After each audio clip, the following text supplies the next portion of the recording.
Après, c'est suivi d'un petit shiur, d'un petit cours avant le couvre-feu. Donc, toujours le dimanche, on fait un cours de Chumash au niveau du Pshat. Là, c'est sur la paracha, au niveau du Pshat. Tout à l'heure, Barat Hashem, ce sera tout de suite après la Tfila, un cours un peu plus élevé. Mais Barat Hashem, le paracha de la semaine. Alors, juste vous parler d'un midrash que j'ai vu hier soir.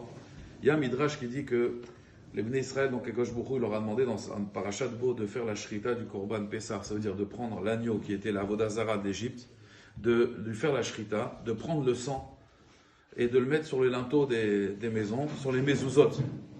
Et ainsi, la fête de Pessah, Bémet, pourquoi elle s'appelle Pessah? Parce que Akadosh Baruch Hu, il a été Passar al-Baté Bnei Israël. Pessah, ça veut dire sauter. Vous savez, l'agneau pascal. L'agneau qui saute. En fait, Akadosh Baruch Hu, quand il est venu, normalement, pour la mort lors de la plaie des premiers-nés, il devait tuer même les premiers-nés juifs. Comment ils ont été épargnés? Parce qu'on a fait la shrita de la Avodah Zara, on a égorgé l'agneau qui était l'idolâtrie des Égyptiens, et on a pris ce sang, on l'a mis dans le linteau, et donc, quand à ce moment-là, le Malach HaMavet, il est venu pour tuer les premiers-nés, quand il y avait le sang dans les portes des Bnei Israël, Akadosh Baruch Hu les a épargnés. Médaleg Aléharim. Akadosh Baruch Hu, il a été Médaleg, ça veut dire que normalement, il aurait dû les tuer, il a sauté. C'est ça, Pessah. La fête de Pessah, ça veut dire sauter. Pessah, ça veut dire sauter. Sauter, ça veut dire qu'Akadosh Baruch Hu, il a fait sauter le Ket, il a fait sauter la nature, et il a fait sauter la nature parce que normalement, tous les premiers-nés devaient mourir, puisqu'il y avait une divinité aussi en Égypte, ils adoraient le premier-né. Et donc, grâce à ce Messirut Nefesh là, Akadosh Baruch Hu, il a épargné le Ham Israël. Maintenant, il y a un Midrash qui dit qu'en vérité, Akadosh Baruch Hu, quand il a vu ce sang, quand il a vu le sang sur les portes des maisons, alors le Midrash il dit comme ça, le Midrash il dit, il a vu le sang de la Akedat Yitzhak. Il s'est rappelé de la Akedat Yitzhak, et c'est par le srout de la Akedat Yitzhak. Comme ça il dit le Midrash. Quel rapport la Akedat Yitzhak avec ici le sang qui était dans les linteaux des portes? Quel rapport? Ma'akesher. Alors j'ai vu un Mefaresh, un commentateur qui explique la chose suivante. Il pose une autre question, un juif toujours comme ça, il lui pose une question et répond par une autre question. Il demande une question, la Gemara dans Maseret Gitin, dans Perek Hanezakin, là-bas la Gemara, elle parle du Chorban Bet Hamikdash, et elle parle de là-bas d'une femme qui s'appelait Hana. Et cette femme, Hana, elle avait 7 enfants. C'est pas Hana la maman de Shmuel, c'est Hana une dame qui avait 7 enfants. Et cette femme-là, les Romains sont venus, et ils lui ont dit, maintenant, tes enfants, ils vont faire l'idolâtrie. Le premier, il a refusé, ils l'ont tué. Le deuxième, le troisième.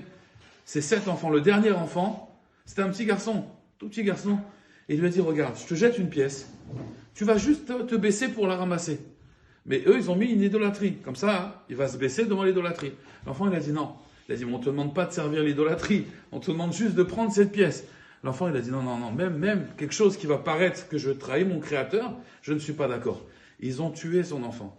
Et avant qu'on tue son enfant, Hana, elle s'est mise sur le toit de sa maison, elle a sauté parce qu'on voulait la tuer. Et avant de sauter du toit, elle a dit à son fils, va dire à Avraham Avinu, que Avraham Avinu, lui, il a mis en corban un fils. Moi, j'en ai mis 7. Et elle est morte. Les commentateurs, ils demandent, cette femme-là, Hana, elle est extraordinaire. Je ne sais pas si vous voyez, Hana, Veshiva Banea, on parle d'elle à Tisha B'Av, dans les keynotes. Rappelle-toi de Hana et 7 enfants. Les commentateurs, ils demandent, finalement, Hana, elle a sacrifié 7 enfants. Oui, c'est ce qu'elle a dit. Va voir Abraham, il en a sacrifié 1, moi j'en ai sacrifié 7. Alors, pourquoi, Béhémet, on ne parle pas d'elle? Dans la Tfila, on ne parle jamais d'elle. À Kedat Yitzhak, on devrait prendre la parachat Hana, en vérité, cette histoire-là, et on devrait la lire tous les matins. C'est un plus grand srout, en réalité, que Avraham Avinu. Et là, il explique comme ça. Il dit qu'en réalité, il y avait une fois un Maasé avec le Beth Yosef. Vous connaissez tous le Beth Yosef. Rabbi Yosef Karo, c'est lui qui a écrit le Beth Yosef sur le tour. C'est lui qui a écrit le Shulchan Aruch. Il a écrit aussi un commentaire sur quoi? Sur le Rambam, le Kesef Mishneh. Donc le Beth Yosef, il a écrit sur tout. Il a même écrit un Pirouche à la Torah. Et il a écrit aussi un livre qui s'appelle Magid Mesharim. Dans ce livre-là, Magid Mesharim, en fait, c'est qui Magid Mesharim? Il y avait un ange. Le soir, il venait étudier avec le Beth Yosef. Tous les soirs, quand le Beth Yosef, Rabbi Yosef Karo, il avait un problème dans la halakha, lui, il lui donnait la réponse. Et il l'a appelé Magid Mesharim. Maintenant, un jour, le Beth Yosef, il avait une question dans une souga, il avait une grande question. Il ne trouvait pas de réponse. L'ange, il est venu le soir, il lui a dit, tu veux que je te donne la réponse? Il a dit, non, laisse-moi travailler. 3 jours, il a travaillé. Le 3e jour, il a appelé l'ange, il lui a dit, ouais, j'ai pas de réponse, donne-moi la réponse. Il lui a donné la réponse. Le Beth Yosef, il était content, c'était une réponse vraiment qui répondait à pas mal de choses. Le lendemain, il vient en cours et il dit à ses élèves, voilà Rabotai, j'ai une question. Il pose sa question. Question, Beth Yosef, 3 jours il a même pas eu la réponse. Et voici qu'un élève lui dit, Rav, moi je crois que j'ai une réponse. Et il lui dit la réponse de l'ange. Alors là, le Beth Yosef, il termine le cours, il dit, Ribono Shel Olam, il a mis en déprime. Il a dit, comment? Moi j'ai travaillé 3 jours. Et il a fallu un ange qui me réponde. Et lui, il s'est levé ce matin, tranquille, après la tfila, il vient au cours, il prend un café, un croissant, et il me dit la réponse. C'est pas normal. Alors le soir, le Maguid Mesharim, il est venu, il lui a dit, oh Beth Yosef, t'as pas compris. Toi, t'as fait mes surut nefesh. T'as trouvé la question. Moi, j'ai fait descendre la réponse. Une fois que moi, je fais descendre la réponse, maintenant, elle est accessible aux êtres humains. Ça veut dire qu'en réalité, s'il a trouvé la réponse, c'est grâce à toi et moi. Une fois que moi, j'ai dit la réponse, maintenant, cette réponse, on peut la trouver. Vous comprenez? C'est pour ça que des fois, hein, on trouve des réponses, on dit, mais c'est extraordinaire. Rabbi Akiva Eiger, il a dit cette réponse. Mais Rabbi Akiva Eiger, il a étudié des heures et des heures pour trouver cette réponse-là.